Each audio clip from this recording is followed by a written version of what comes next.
And we begin, like we often do, a problem.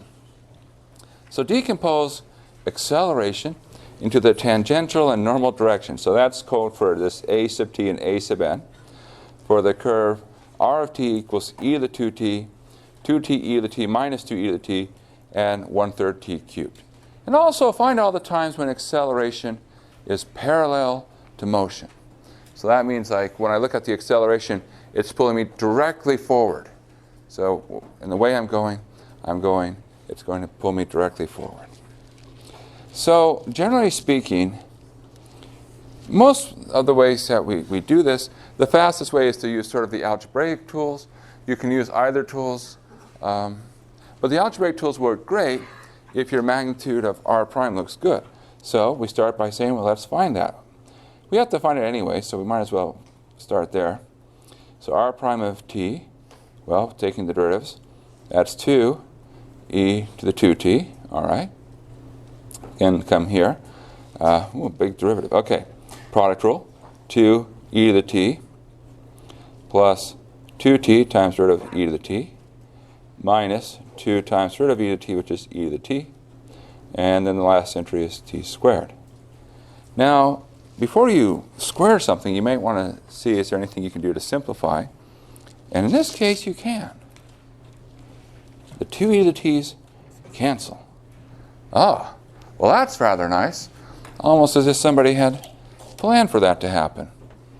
Well, let's see what happens to the magnitude of r prime of t. That's the square root of, now we square each term, 2e to the 2t squared plus 2t e to the t squared plus t squared squared. Now, if we write that out, we would say, all right, that's 4e to the 4t plus 4t squared e to the 2t plus t to the 4th.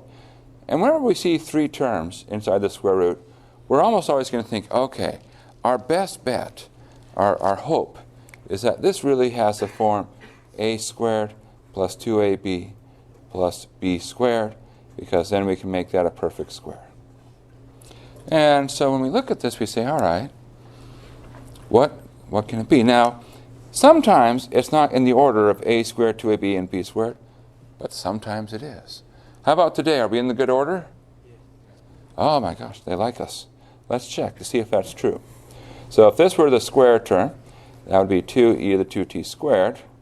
And on the end, the t to the 4th is t squared squared. So in other words, maybe we shouldn't have squared them out.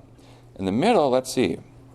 It'd be 2 times this term, 2e to the 2t, times that term, t squared. And then we just double check. Let's see, we get 4, we get the t squared. Oh, yep, it's all there. Good.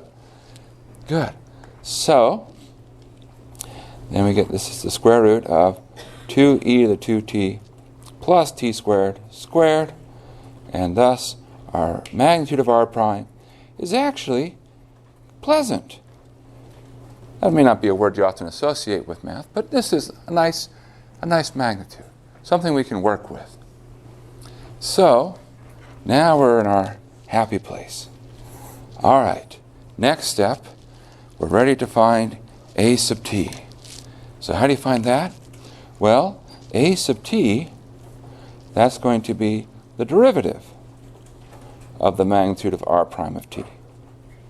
So that's going to be the derivative of 2e to the 2t plus t squared, which will give us 4e to the 2t plus 2t. So there we go. There's our a sub t. All right, now we're not done, because we also have to find a sub n. Well, how do you find that? You have to keep going. Further down the rabbit hole we go. So the next thing to find a sub n is we've got to find r double prime. It makes sense that we should find r double prime at some point, because we are talking about acceleration. And so it would be helpful to look at the actual acceleration vector. Okay, so we have r prime, so r double prime. That would be 4e to the 2t. And then in the middle, okay, take the derivative of 2te to the t. That would be 2e to the t plus 2te to the t. And in the last entry, derivative of t squared is 2t. Now, what's going to happen? Well, this r double prime, this is really just the acceleration function. And it turns out that the magnitude of acceleration squared is equal to the a sub t squared plus a sub n squared. And what's happening is this turns into, there's a triangle, because you have your motion, you have your direction of motion, this is your r prime of t, you have your direction of acceleration, this is r double prime of t, and so what you're doing is you're really making a right triangle. So just remember there's a right triangle here. And so that side with motion, that's your a sub t, and this side perpendicular to motion, that's your a sub n. And so it's your a sub t squared plus a sub n squared equals the length of this side squared, which is your acceleration squared.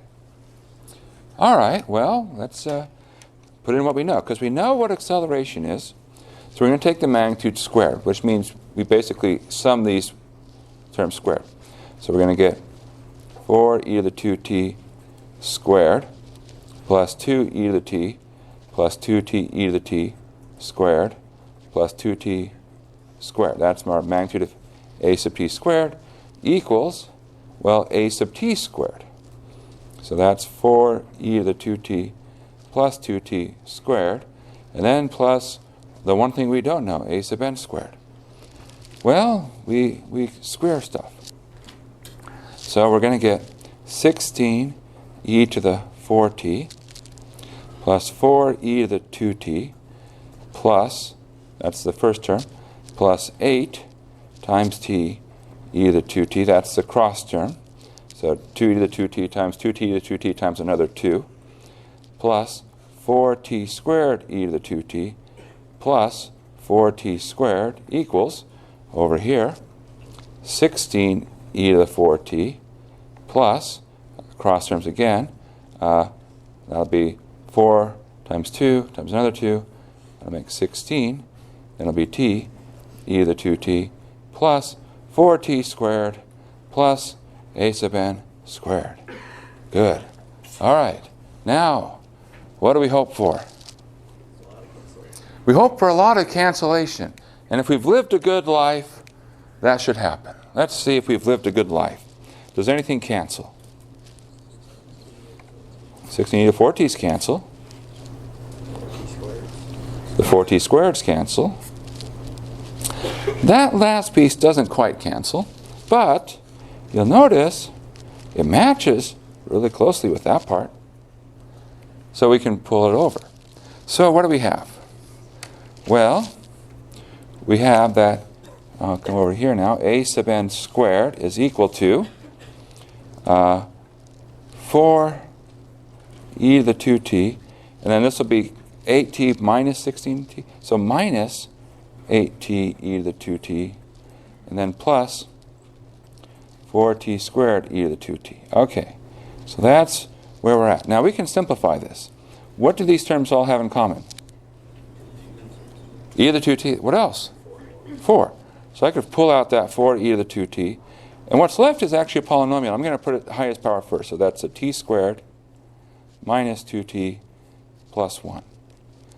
Well, so that's 4e to the 2t, and this is a nice perfect square. Now, what's our last thing? Square root, because a sub n.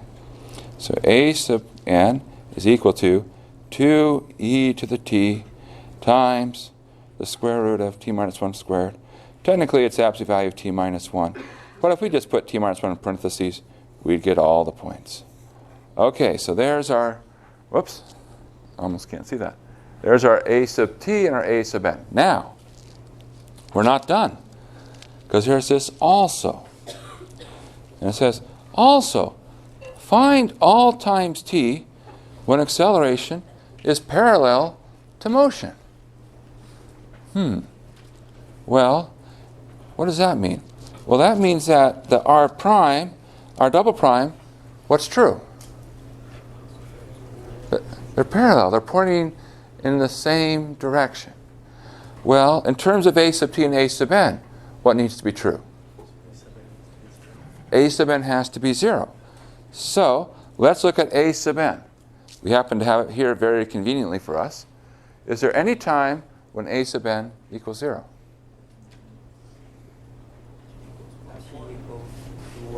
At t equals 1. What about this e to the t? When does e to the t equal 0? Never. Never. So the answer to this question, that's when a sub n equals 0, which happens when t equals 1. Okay, and there you go. All right, now, good warm-up. We're ready for today. Our last topic. Our last topic for this part of the course. And what we're going to talk about is curvature. Or, as I like to say, how bendy is your curve? So we want to understand the curves. Now, I want to be really clear about this. I want to understand the curve as the curve, not on how you move on the curve.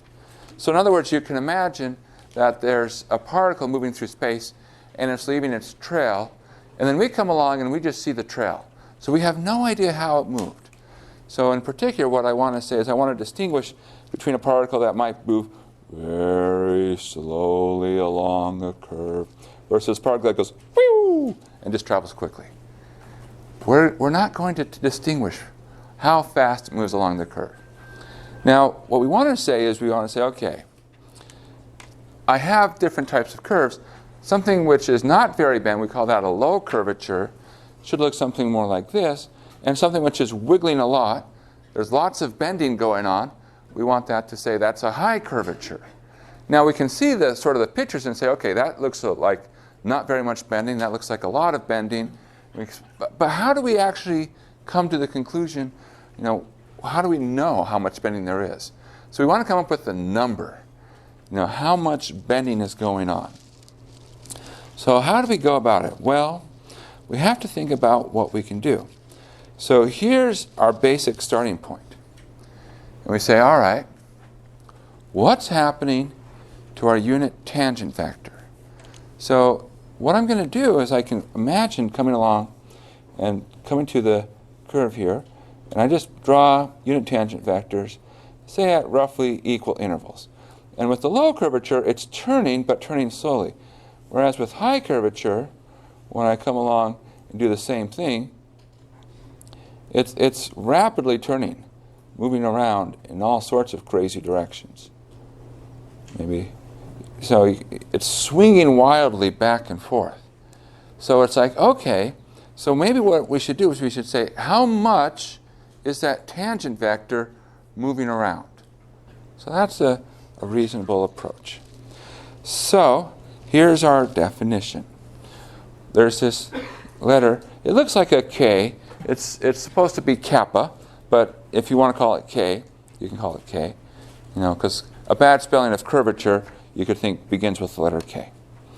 All right. So what we want to look at is how much does that tangent vector swing around? So what's the change in that? Now, be careful, because we don't want to say how does it move with time. Again, we're ignoring time. What we're going to look at is length. So this S we talked about before. So S is the cumulative arc length. So, just a reminder, S equals total length. All right. Now, what's the good news about this?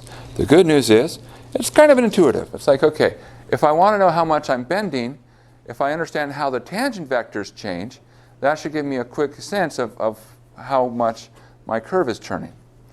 So that's the good news. It's a reasonable idea. What's the bad news? How do we compute this thing? I mean, that's crazy, right?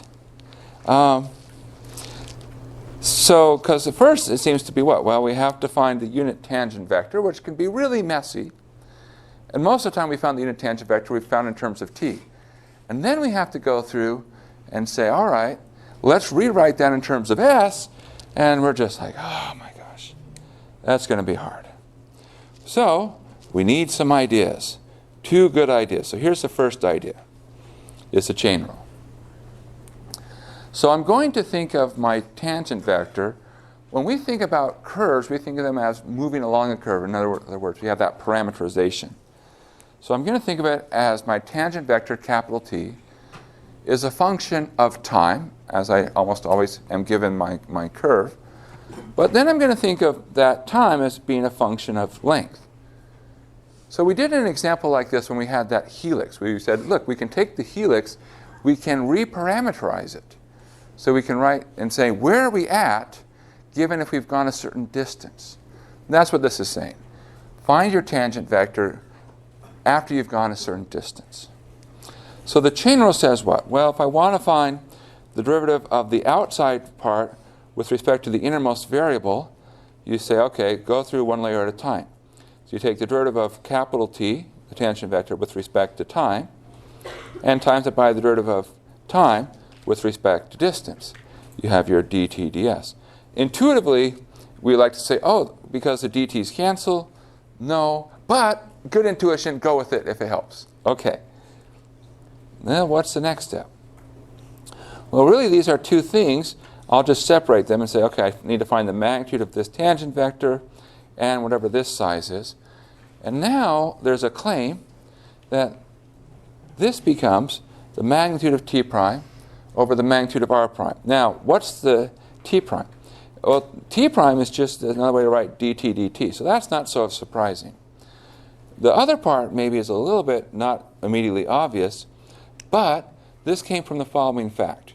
Remember we said arc length s is the integral 0 to t, let's say a to t, doesn't have to start at 0, magnitude r prime of tau d tau.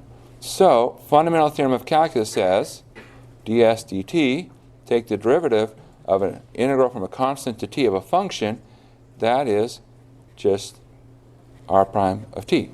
So that's the fundamental theorem of calculus. And now the good news is, well, ds dt, how do you get to dt ds? The answer is you flip over.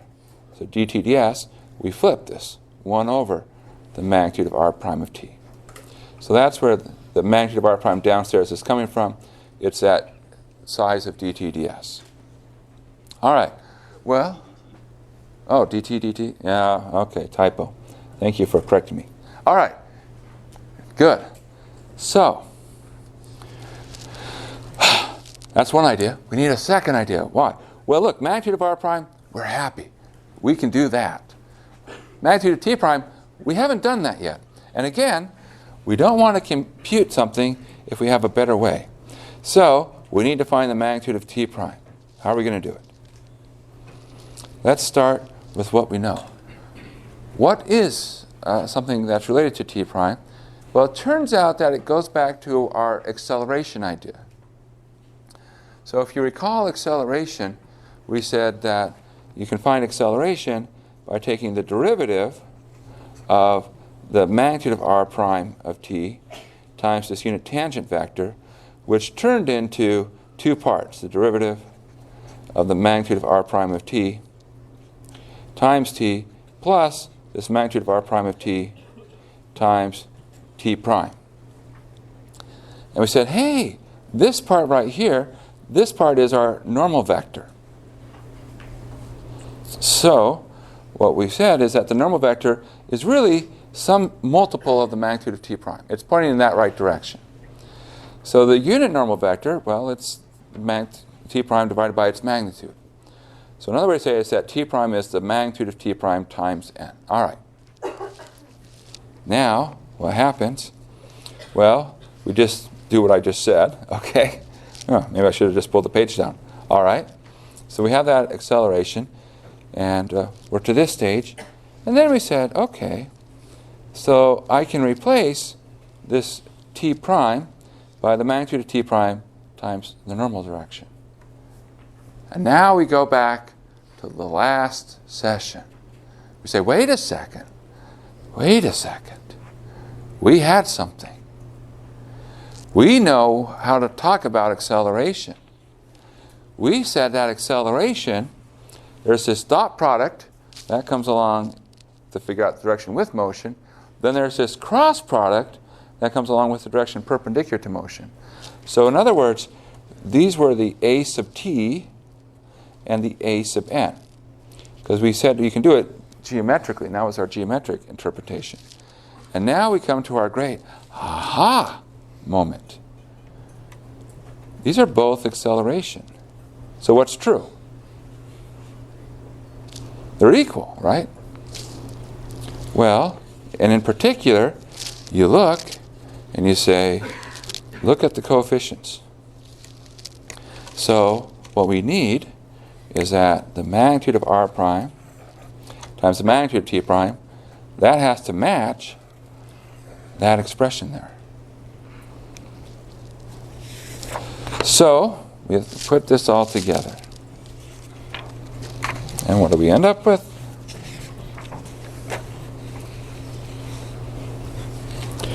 We have that, again, these come from our coefficients, so I can divide out and say the magnitude of t prime is r prime cross r double prime over the magnitude of r prime squared.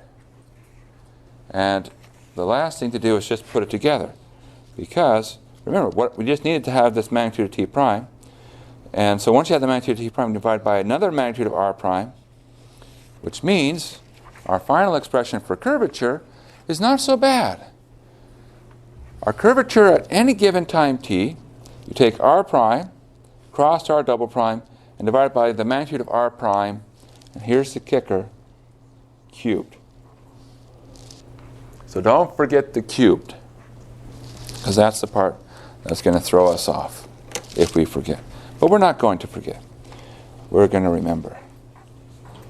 All right, good. And that's it. That's the last material. Well, what is left for the rest of the day? We practice. We practice. Okay, so let's find the curvature at a particular time. We can do that. We don't have to find a curvature as just a function of time. We can find it at a given time 0. So, what do we have? Well, we're going to need r prime and r double prime if we use this formula. So we should take r prime. What does that turn out to be? 1 plus 2t, 1 minus 2t, 2. What's r double prime? 2, negative 2, and 0. All right.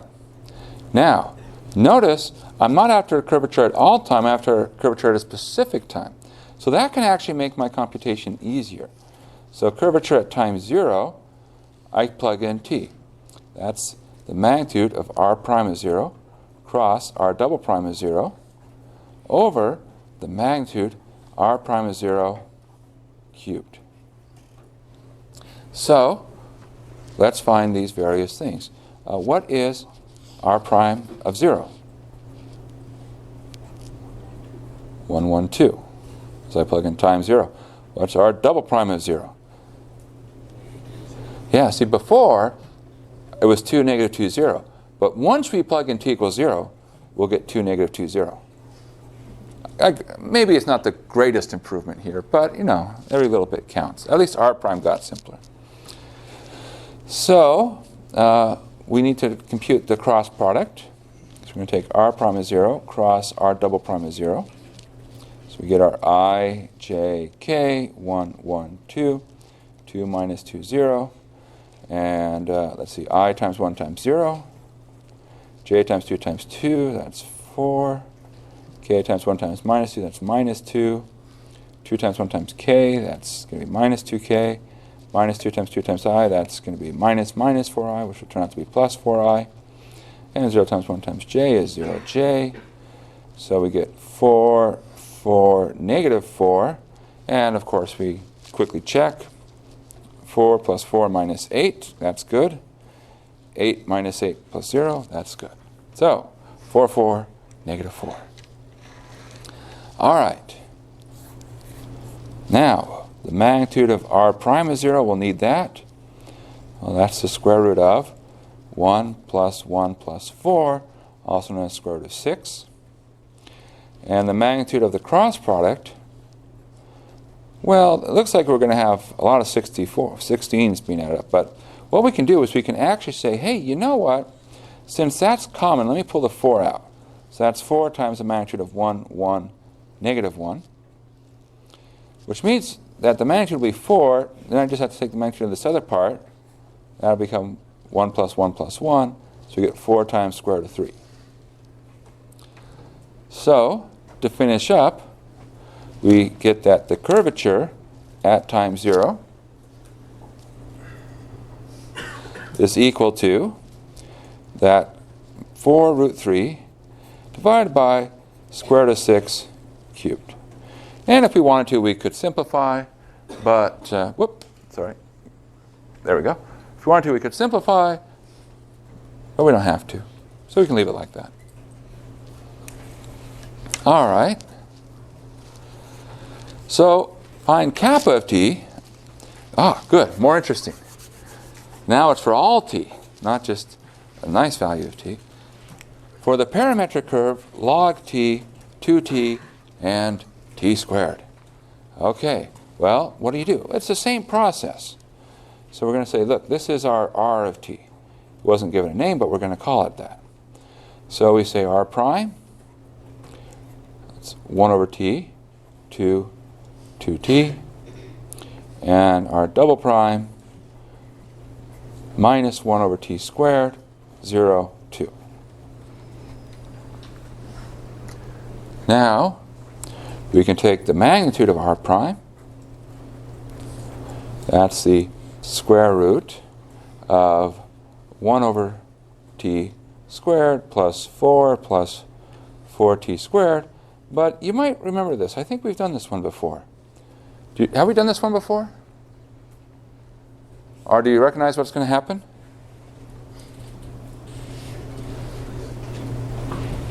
It turns out, and this will probably not surprise you at this point, it's like, wow, a perfect square. Who would have guessed? Yes, we rig many of our examples this way. I don't want you to think that like every parametric curve you come across is nice. Most are not nice.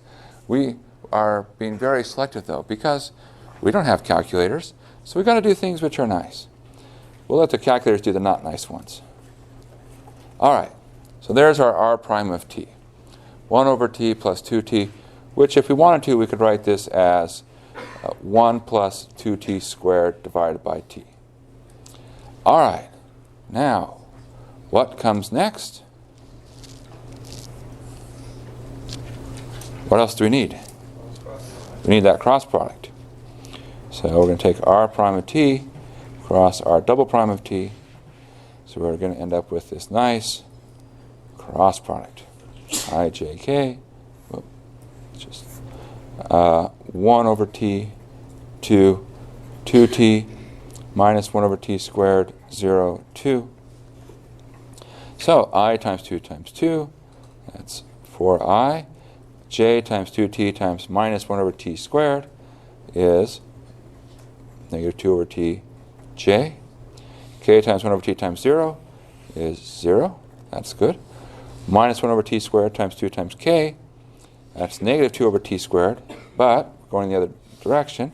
So plus 2 over t squared k. 0 times 2t times I gives a 0i. And 2 times 1 over t times j gives 2 over t. We're going the other direction, so it's subtracted. So it looks like we have negative 4 over t and 2 over t squared. And of course, if we're nervous, what can we do? Dot product. It still works if you have expressions involving t. So minus 4 over t squared, 0 plus 4 over t squared. Good. 4 over t minus 8 over t, and this will become 4 over t. Good. All right. Now, what happens next? Magnitude of that. So the magnitude of r prime cross r double prime, which is the magnitude of this vector 4 minus 4 over t, 2 over t squared. All right. Well, yeah, we can pull out a 2. In fact, we could probably go even further, but sure, we'll pull out a 2. How about, let's pull out a 2 over t squared. Is that okay? Just to make our lives a little bit easier. The idea being, let's pull out the lowest power of t. If you do that, what would you have? You'd have, from the first term, what would be left? Well, 2t squared because we pulled out the 2. From the middle term, what would be left? Minus 2t, and the last term would be 1. So, the magnitude, well, that 2 over t squared stays as 2 over t squared, and we have the square root of 4t squared plus 4t, 4t to the 4th plus 4t squared plus 1. Because you square each entry, add them up. But, very conveniently, what happens on the inside? 2t squared plus 1 squared, which means that we end up with 2 times 2t squared plus 1 divided by t squared. All right, so we've got our magnitude of our cross product. We've got our magnitude of r prime. We put it together so we can say that our kappa at any given time t, we start with our magnitude, so that's 2 times 2t squared plus 1 over t squared. And then we're going to divide it by the magnitude of r prime cubed. So this is our magnitude of r prime cubed. If I'm going to divide it, that's the same as multiplying by the reciprocal. So that'll become t cubed over 1 plus 2t squared cubed.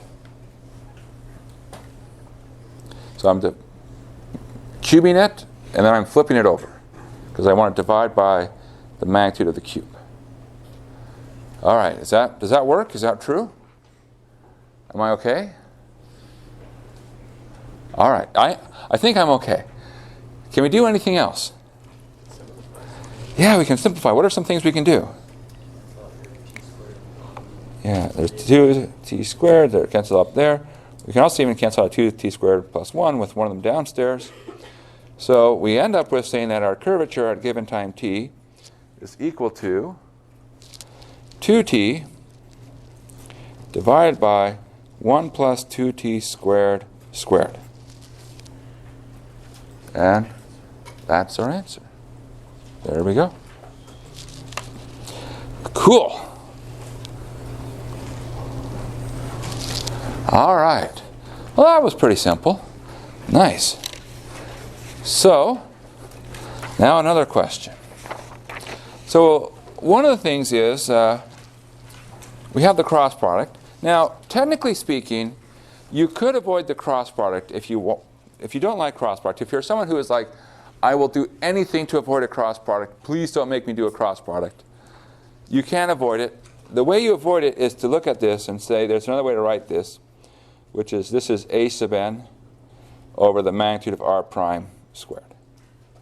So if you absolutely are like, I will never do a cross product, you can't make me, then just say, look, you can avoid it. Because this matches a sub n nicely, except instead of the cube downstairs, you have that square. Sorry, instead of the cube, you have it to the first. So if you're like, look, I'm really comfortable with taking a sub n, then just take a sub n and divide it by the magnitude of r prime squared. It's the same answer, and then you can avoid your cross product.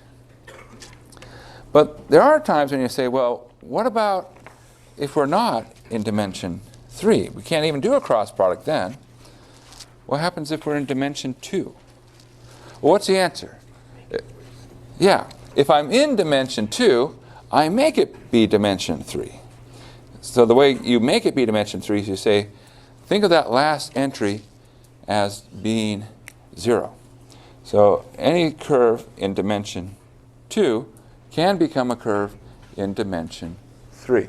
You just add another entry of 0. And of course, curves can do all sorts of crazy stuff. All right, there you go. There's a curve. All right, so now what? Now what? Well, you run the procedure. You take the cross product, and if you run it out, because of all the zeros here, it turns out that your cross product is really simple. It's 0, 0, x prime y double prime minus x double prime y prime, and then you divide by the magnitude of r prime cubed, and you end up with an expression. Now, I'm not writing this formula down with the expectation that you memorize this formula, because I don't think you should. What I think you should do is to say, hey, if you have a problem in dimension 2, make it, and take your formula from dimension 3 and apply it by adding that extra 0. It's much easier to remember the process than to try to memorize a bunch of formulas. But I'm doing this because I want to build up to a specific example here. So find the curvature for y equals x squared. Well, what do I want to do? I want to parameterize. Can we parameterize the curve y equals x squared? How do you do it?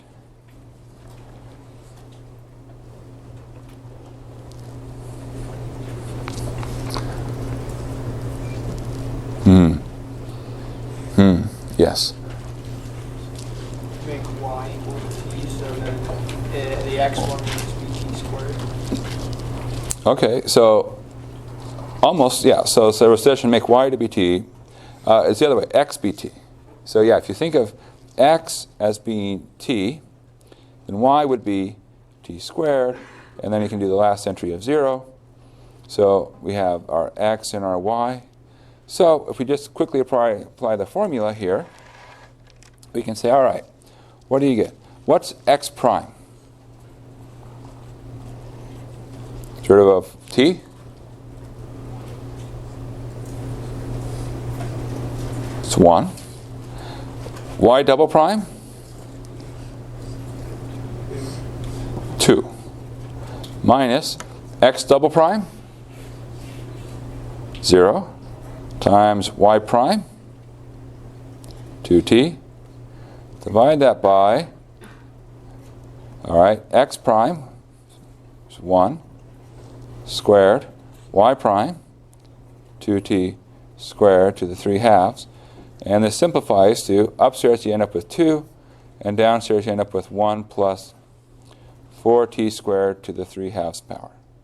So that's our curvature of the parabola. Y equals x squared. So it's pretty straightforward once you have the formula. Now, question becomes, what is all this doing? Why are we studying this?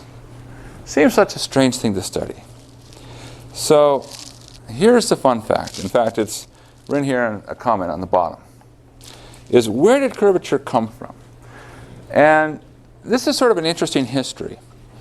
Because nowadays you don't think of curvature as being important, and you will probably not see it terribly often as you go down in your future courses. But it used to be curvature was like all the rage. Like mathematicians loved it. And the reason they loved it was because their understanding of mathematics came from the Greeks. What did the Greeks like to study? Circles and lines. For them, everything was a circle and a line. So what they wanted to do was like say, look, if I have something that's not a circle and a line, I want to understand them by circles and lines. We've already talked about how if I zoom in, I have a line. The question is, maybe if I don't zoom in all the way, I have something that looks like a piece of a circle. So let's just do a sort of a sanity check. Find the curvature for a circle of radius r. So I'm going to rerun this computation, but I'm going to go ahead and give you the parameterization. So if I have a circle of radius r, the parameterization is r cosine t, r sine t. The cosine t sine t, you should recognize that. That's the classic way you parameterize a unit circle. That's where our trigonometry comes from with unit circles. The r just says scale everything up by a factor of r. So here r is the radius and not the parameterization for the curve. So r is fixed for these computations. So we should note here, this is x, this is y, x prime, that's minus r sine t. Y prime is minus plus r cosine t. X double prime is minus r cosine t. And y double prime is minus r sine t. So, going through and filling this in, we have our curvature for this circle is x prime, so negative r sine t, times y double prime, negative r sine t, minus, x double prime negative r cosine t times y prime, which is r cosine t. Downstairs, we're going to get the x prime, which is minus r sine t squared, plus y prime minus r cosine t, whoops, plus r cosine t, sorry, it's looking in the wrong place, squared to the 3/2 power.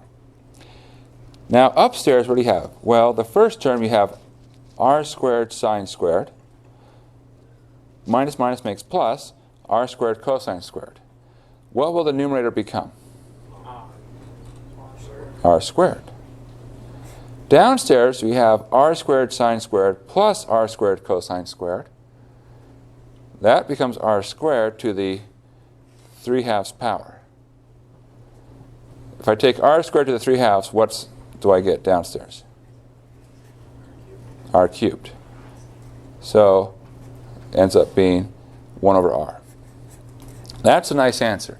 So here's what curvature was measuring. Curvature was saying, how big of a circle can you put to match the curve? So to be a little bit more sort of intuitive here, if you were to zoom in on this part of your y equals x squared, you'd see something that looks like this. And the idea was, hey, there's this nice circle that approximates this curve reasonably well. What would be the radius of that circle? And the answer is the 1 over the curvature does it.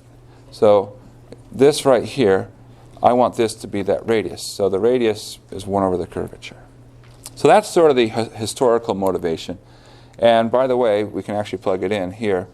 If you plug in t equals 0, that corresponds to this bottom point, 0, 0. And we can see that curvature is 2, which means that if you put in a circle of a half, you can actually try this. Take your parabola y equals x squared, take a circle of a half, and it'll sit just on top. It'll rest at the origin. So the bottom will touch the origin.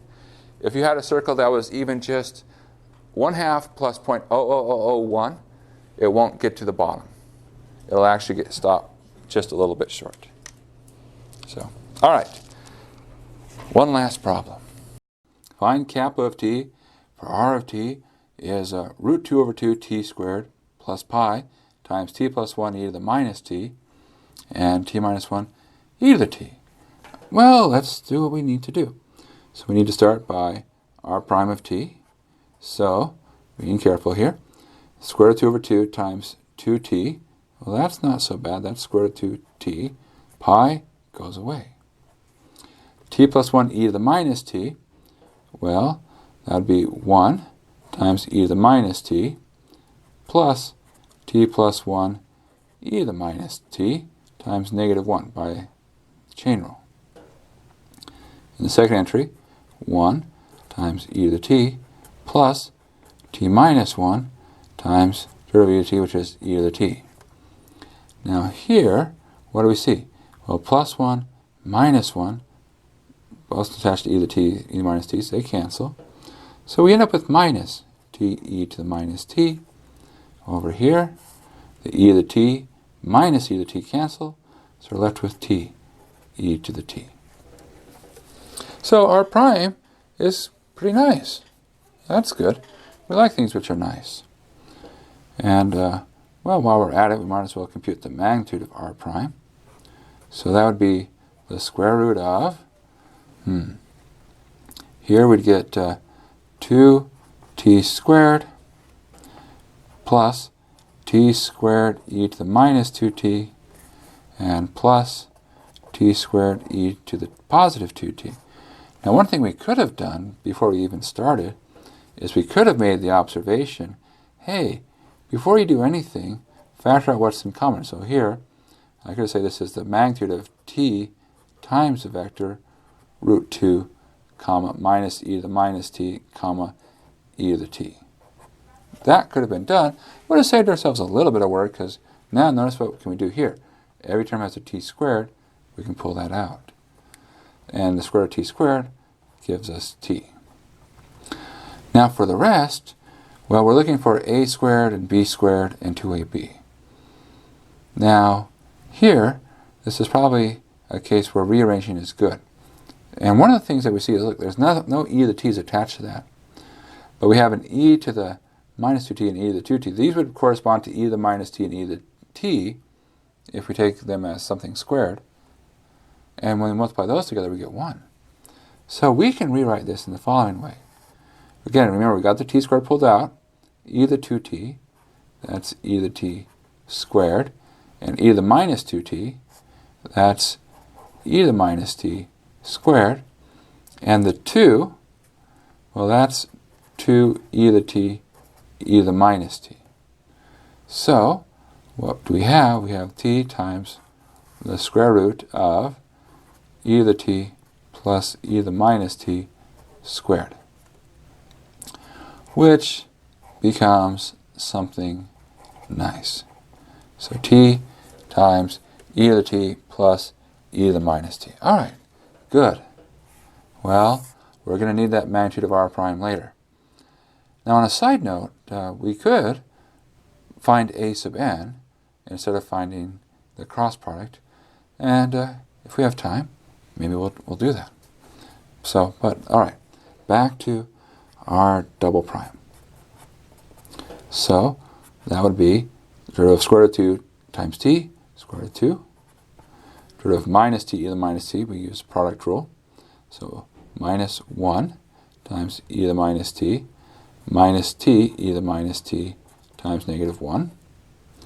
And here would be 1 times e to the t plus t times the root of e to the t, which is e to the t, which we can write this as root 2, comma, and here, well, what do we have? This will be plus t minus 1. So t minus 1, e to the minus t, and here, t plus 1 times e to the t. So there's our r double prime. Nice. Well, what comes next? Well, the next thing is to say, all right, well, let's take the cross product of r prime and r double prime. So r prime, r prime cross r double prime, I, j, k, we need plenty of room because there's some big terms here, root 2t minus t e to the minus t, and t e to the t, and then root 2, t minus 1 e to the minus t, and t plus 1 e to the t.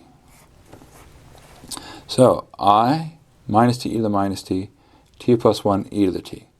So the e to the minus t and e to the t will cancel out. So we'll be left with minus t times t plus 1 times I. J times t e to the t times root 2. So that's plus square root of 2 t e to the t j plus k times root 2t times t minus 1 e to the minus t. So that would be plus root 2 times t minus 1 e to the minus t times k. Good. Now, other direction. Root 2 times minus t e to the minus t times k. But we're going uphill, so we need to subtract that. So it's really going to be a plus root 2 times t e to the minus t times k. T minus 1 e to the minus t and times t e to the t times I. Well, the e to the minus t and the e to the t cancel, so it's really t minus 1 times t, and because we're going uphill, we subtract t minus 1 times t, I. And finally, t plus 1 e to the t times root 2t times j. So, when we're going up, so subtract. All right, this has root 2. Let's see, where are we at? Root 2 times t plus 1 times e to the t times j. All right. Whew. Now, we hope things simplify. So let's look at the first entry, the I entry. We have minus t squared minus t, and here we have minus t squared plus t, because that minus minus makes it a plus t. So the first entry becomes minus 2t squared. The second entry, well, we have a root 2 times t times e to the t. And notice we have a minus root 2 times t times this 1 times e to the t. So we get some cancellation. What doesn't cancel? Well, the t times t. So that's a minus root 2 t squared e to the t. And in the last entry, well, here you see a root 2t e to the minus t, and there's a root 2t times a minus 1 times e to the minus t. So those cancel. What's left is root 2 times t times this t times e to the minus t, which is root 2 t squared e to the minus t. All right, so there's our cross product, r prime cross r double prime. Now, if we were paranoid and super patient, we could take the dot product and work it out. I'm confident. We're good people. We've had good things happen. And, well, it's always dangerous to be confident, but we will forge ahead. And hopefully things will nice things will happen. So, let's take the magnitude here. Now, we're going to do what we should have done earlier, which is to say, hey, whoops. Well, except we're going to have good notation this time. We're going to say, hey, what can we pull out? And the answer is, well, we could pull out a t squared, and let's pull out a square root of 2 as well, because there's a square root of 2 and there's a square root of 2 there. And is there anything else we should pull out? Let's pull out a negative, because there's 2 negative terms and there's 1 positive term. So I can always pull out things that I see in common. So negative, I'm going to pull out a root 2, I'm going to pull out t squared. And if I do that, what do I have? Well, from the first term, I almost got everything, except I didn't get the root 2. From the second term, well, I don't have the e to the t. And from the last term, I don't have, I don't have the e to the negative t, and I don't have a negative, so I need to put that in. Negative e to the negative t. Now, of course, the first part, that's easy enough to see. That's the root 2 t squared. Then we have, okay, well, times this magnitude of that vector. Well, that's going to be the square root of what will be? Well, 2 plus e to the 2t plus e to the minus 2t. But if you look and you say, hey, hold on a second. We've seen this before. This matches with what we were doing up here. These are the same. So we know what's going to happen. We can do the same computation again. It's going to turn out that this will be root 2 times t squared times e to the t plus e to the minus t. So now we're ready to get our final answer. Our final answer. Good. So kappa of t is equal to magnitude r prime cross r double prime divided by magnitude r prime cubed. Okay. Magnitude of r prime cross r double prime, that's here. Square root of 2 times t squared times e to the t plus e to the minus t. Magnitude of r prime, well, that's over here.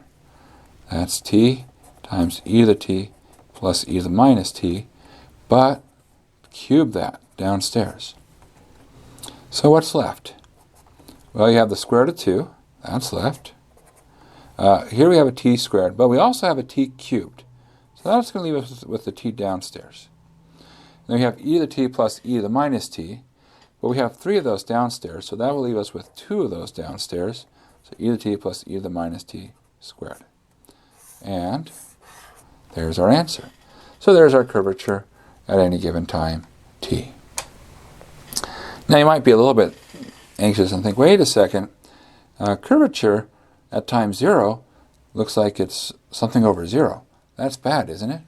Well, what does that mean? Well, if curvature gets huge, if you think about the picture we just talked about, where we had circles, what that really means is that you have something like this, where it's like a kink in your curve. And when you have a kink in your curve, well, then things, what's the circle? Well, the circle is, there's essentially comes a point. And so that's what's happening. Infinite curvature means there's a point. There's no circle that's fits in better. That's usually what that means when you see infinite curvature. Okay, well, not so bad. But we said we could try it in a different way. So let's do it in our slightly different way, but we're going to save ourselves some computation. So what's our different way? So our different way is to recall that kappa of t is a sub n divided by the magnitude of r prime squared. So we should save ourselves some work, so we're not going to repeat ourselves too much. I want to have the magnitude of r prime for reference. So we have that the magnitude of r prime, that's equal to t, e to the t, plus t, e to the minus t. All right, so there we go. There's our magnitude of r prime. We're going to need that because that shows up downstairs. The other thing that we're going to need is we're going to need r double prime. So we're going to write that down. So again, these parts of the computation are the same. So r double prime is root 2, t minus 1, e to the minus t, and t plus 1, e to the t. All right, well, now what do we do to finish the computation? So we want to find a sub n. We start by a sub t. That's the derivative of the magnitude of r prime.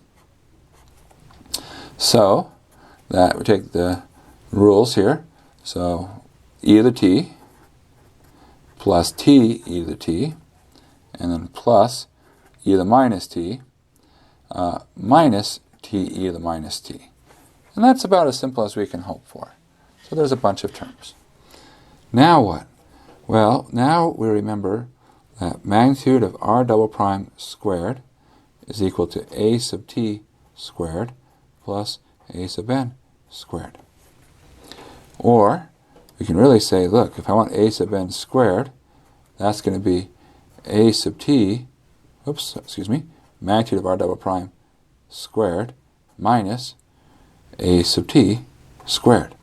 So here we go. Let's do it. So a sub n squared is equal to, so I'm going to take the magnitude of r double prime squared, which means I just square each entry and add it up.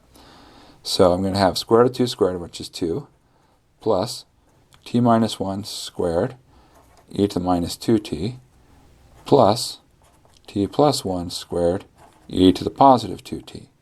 And again, that's just this magnitude of r double prime squared. Subtract off that term squared. So we're going to subtract off e to the t plus t e to the t plus e to the minus t e to the minus t squared. Well, let's have some fun. Here we go. So 2. Then we're going to multiply this out. That'll be t squared e to the minus 2t minus 2t e to the minus 2t plus e to the minus 2t, and here plus t squared e to the 2t plus 2t e to the 2t plus e to the 2t. So I just expanded here. Now, how about the second term? Well, what we're going to do is lots of foiling. But remember, what does FOIL mean? It says, look, if I want to square it, I just take every possible pair. And instead of, first, outer, inner, last, now there's much more interesting combinations. There's probably something like when you work it all out. But the moral is just take all combinations. So, as an example, e to the t times e to the t will give us a minus, let's put it underneath, minus e to the 2t. Okay? Then we're going to have e to the t times t e to the t, and we're going to get that twice because I can go e to the t, t to e to the t, and e to the t times e to the t, so in both orders. So that would give us 2t e to the t. Let's see, do we have a 2t e to the t? No, we don't. Okay, so we'll put that, 2t e to the 2t, and we do, right there. Cool, 2t e to the 2t. And, okay, so minus everything. We're going to minus goes in front. All right. Then we have e to the t times e to the minus t, and again, it could be any order. That's 1, but it gets double, so we're going to subtract 2. Then we're going to have e to the t, and then we have minus t, e to the minus t. Well, what does that do? Well, if we multiply, we either get the e to the t and the e to the minus t cancel. We just get 1. So it's really a minus 2t. And I don't have anything that matches with, so I'll just write that, minus 2t. Okay, now we go to the next term. That'll be t squared e to the 2t. Now there's a t squared e to the 2t, so I'll write it underneath there. All right. Now we do these terms. Well, what do we have? We have a t e to the t, and then we have a times the e to the minus t. And then we're going to double that. So that's going to be what? Well, it's going to be a 2t. So plus 2t. All right. Now, what's next? Well, t e to the t minus t e to the minus t. Well, what is that? Well, we're going to get a minus t squared e to the 0. And we're going to double it because we have any order. So that will really end up being a minus 2t squared. Well, we don't have a minus 2t squared anyway, so we're just going to write it down right there. Okay, so next up, e to the minus t times e to the minus t is e to the minus 2t. And so that's going to go right here. Now we look at the cross term. E to the minus t e to the minus t. Again, we can go in any order. So that's going to become a minus 2t e to the minus t. We'll write that right there. And we come to our last term, which is t squared e to the minus 2t, which we'll write right there. So t squared e to the minus 2t. Okay, cool. That's all being subtracted.